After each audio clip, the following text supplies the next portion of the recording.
Hello everybody, welcome back to the Fremont Debate Academy, and today we're going to be talking about understanding your audience. So if you want your audience to be as happy as these little minions in front of you, or if you want to persuade them, understanding your audience is a great way to achieve this, because if you understand what they need, what they want, the best way to connect with them, you can give them a better presentation and present to them better. And so today we're actually going to start with a question. What do you need to know to convince someone of what you are saying? Take a second, pause the video, write down your answer, or think of it and just have it in your mind. I would say first, you need to have the content. You need to make sure that people think you're credible and that you know what you're saying and that you have the right information. But I also think that you need to know what the audience's needs, wants, and perspectives are to better kind of help them. For example, let's think about if you're leaving class. How would you say goodbye to your teacher? You would say, "Bye, Mr. or Mrs. Teacher, have a nice day."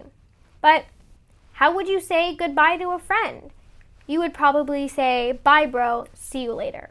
Now, we can see that the question was exactly the same, but you most probably answered very differently for each person. And so inherently, you are doing exactly what this whole presentation is about, understanding your audience. You understood what that person wanted and you responded accordingly, right? A teacher wants you to be a lot more formal. They want you to be like a little bit more formal, like nicer. And a friend, it's a lot more casual, just like, "Bye, bro." So you understood the difference between who you were talking to and adjusted what you're saying.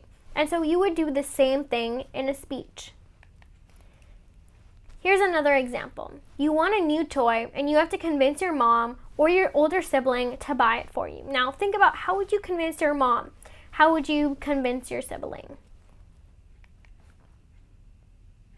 Well, for your mom, you might say that you got really good grades, that the toy you wanted has some educational benefits, or that, as a thanks for getting the gift or the toy, that you'll do the dishes. But for your sibling, you won't say the same thing. I mean, does your older sibling really care that it has some educational benefit for you? Probably not. You would probably tell them that they can use it too, you can use it together, or that you would owe them one. And so again, here in this example, you have understood your audience, your mom or your older sibling, and you have changed how you're saying it and what you're saying depending on who you're talking to.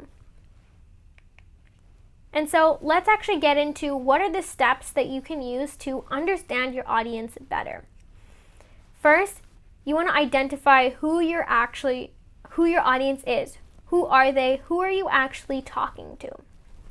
Second, you want to know what they want. You want to understand like their needs, their wants, their goals. What are they trying to get out of your presentation or your speech? And third, why should they listen to you? Like, what do you have to offer them? So let's go through an example of how to actually use this. We're going to have it in the context of the debate. So first, who's your audience? The judge. What do they want? They want to judge the debate.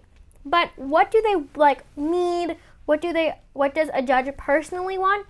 They want to see credibility from you, right? That you're giving good statistics, that you know what you're saying. But they also want you to make an emotional connection with them, right? That's the whole point of impacting. They want to believe in you, and you're going to win the debate if you can make your judge believe in you more than your opponent. And finally, what do you bring to the table? It would be like you could bring giving more statistics or more anecdotes. And addition, kind of like ethos and pathos and logos, these are all things that you bring, which we will cover in another video and later. But these things help kind of distinguish you from your opponents. And so this is kind of how you think about it. And so one thing I do want you to keep in mind, which is important in any scenario, is that you should always be adjusting to your audience. You do it inherently whenever you talk to different people, but it's always nice to kind of say it and keep it in the back of, bring it to the front of your brain, even if you kind of already know it.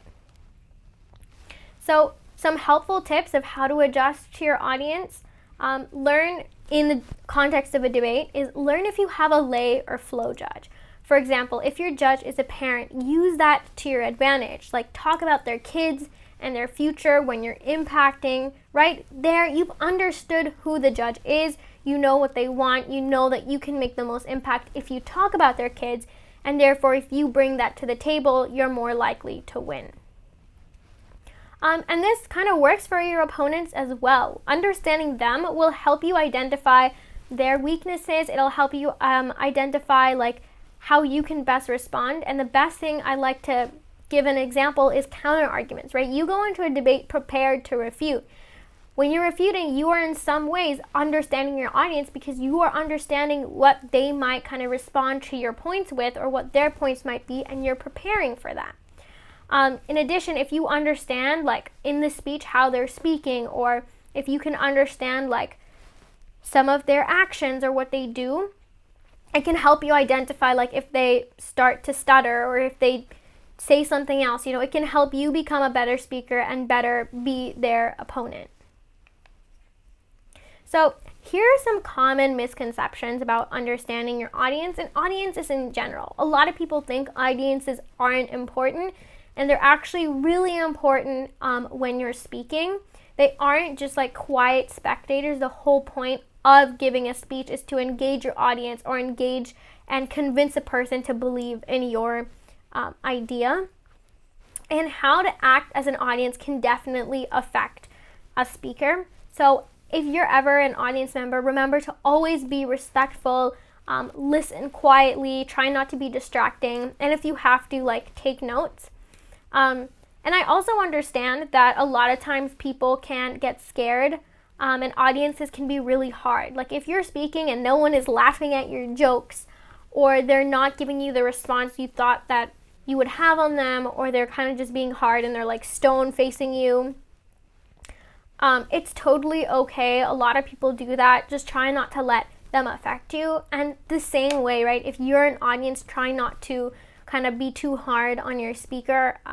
It obviously takes a lot of confidence and a lot of gut to kind of go up and speak in front of people.